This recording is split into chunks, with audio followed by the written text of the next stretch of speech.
My next guest tonight is a comedian and the director of the movie Pootie Tang. His latest... the greatest title ever in the history of movies. His latest stand-up special, Louis C.K. Chewed Up, airs Saturday night on Showtime. Please welcome our friend Louis C.K.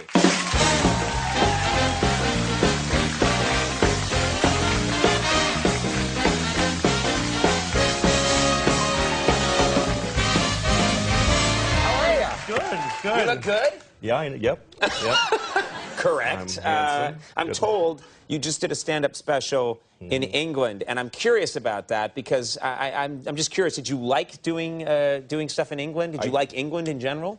I did. I mean, some people in England are, you know, like pink-faced, miserable people. Right. But they are. Yeah. We have those here too. But you know what I liked about England was the coins. Like a pound is a coin. It's not a bill like we spend here. And I like spending a coin. Yeah. You know, it's like the Old West. Like you come off the dusty trail, you go into a saloon, you're like, give me a glass of beer and a bottle of whiskey and a room for a week and a steak dinner and a shave and a haircut and a bath and a woman and some oats from a horse. And then you just go, pang, and just... one coin. One heavy coin. Takes care of the whole thing. It's true. Nobody checks to see how much the coin, the guy just keeps cleaning the glass. There's no... It was very vague. Yes. There's no prices of all that stuff you mentioned. Things just cost money. Right. Then it was like, hey, how much is that? Money. And in England, they have a different version. In Old English movies, it was that sack of gold coins. It's a little like a drawstring. Little felt pouch. Yes, yeah. That was tossed off by some poofy lord with a ruffly shirt. And he'd throw it to some commoner, dirty commoner, who's going to do something. Yeah. You know, follow the girl and gets me a goose and a shovel and 2 reliable messages. This ought to do it. Nah. And the guy's like, oh, thank you, sir. You know. He didn't look through it and go like, that's actually only enough for the shovel. He didn't give me that much, you know. It's a lot of trust back then, yeah. Those were simpler times, I think. I just feel like we may be going back to that, by the way. But in a way, good, because when I read things like the foundations of capitalism are shattering, I'm like, maybe we need that. Maybe we need some time where we're walking around with a donkey with pots clanging on the sides.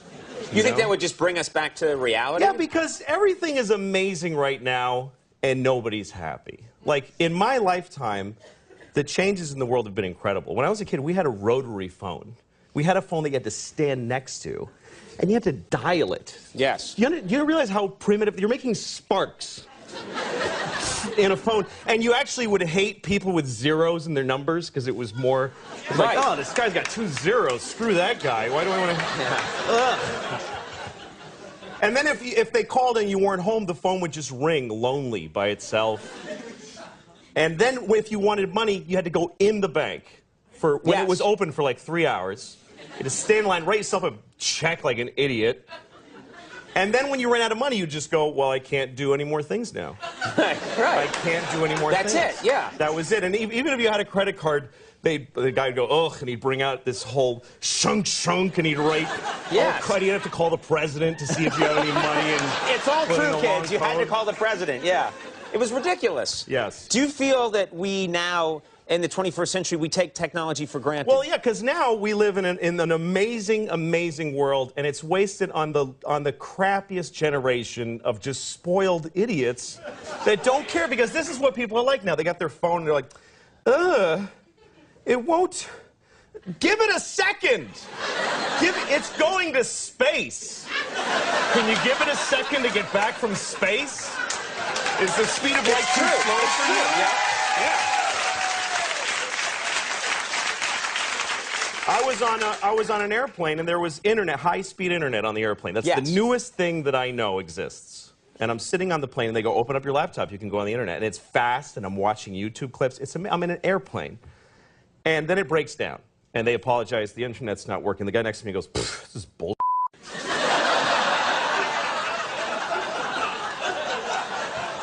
Like, how quickly the world owes him something he knew existed only 10 seconds ago. Right.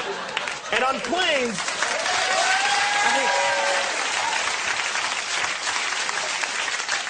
flying is the worst one, because people come back from flights and they tell you their story. and it's like a horror story. They act like their flight was like a cattle car in the 40s in Germany. That's how bad they make it sound. Right. They're like, it was the worst day of my life. First of all, we didn't board for 20 minutes. Right. And then we get on the plane, and they made us sit there on the runway for 40 minutes. We had to sit there. Oh, really? What happened next? Did you fly through the air incredibly like a bird? Did you partake in the miracle of human flight, you non-contributing zero, that you got to fly? You're flying! It's amazing. Everybody on every plane should just constantly be going, oh my God! Wow! Yes! You're flying.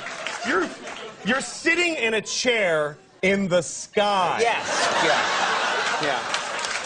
Yeah, he's right. Now, Louis. But it doesn't go back a lot. and it's Shares not a really. You know, here's the thing. People, like, they say there's delays on flights. Yeah. Delays, really? New York to California in 5 hours. That used to take 30 years to do that, and a bunch of you would die on the way there and have a baby. You'd be a whole different group of people by the time you got there. Now you watch a movie and you take a dump and you're home. Yeah. Nicer way to say it than that, but yeah. No.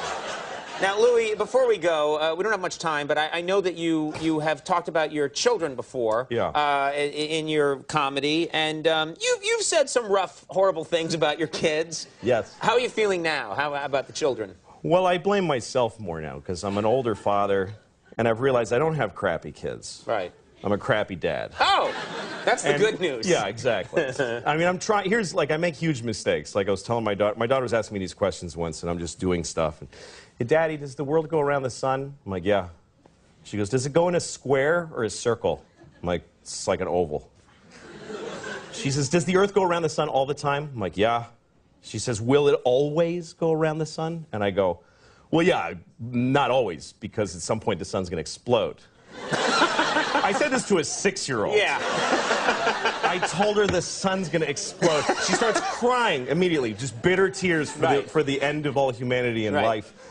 And here's how I tried to save it. I go, honey, this isn't going to happen until you and everybody you know has been dead for a really long time. She didn't know any of those things. Now she knows all of those things. Yeah. She's going to die. Everyone she knows is going to die. They're going to be dead for a long time, and the sun's going to explode. And I'm proud of her how she took it, though. She was like, ugh. Wow. Guess I'll go play. Yeah, shake that off. Till I die.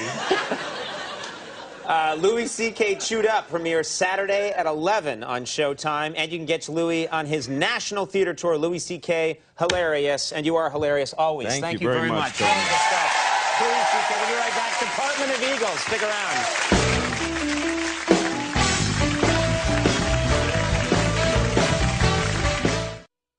Well, that's our show, everybody. I do want to thank all my guests. And to our last call, Carson Day. Bye, bye, bye.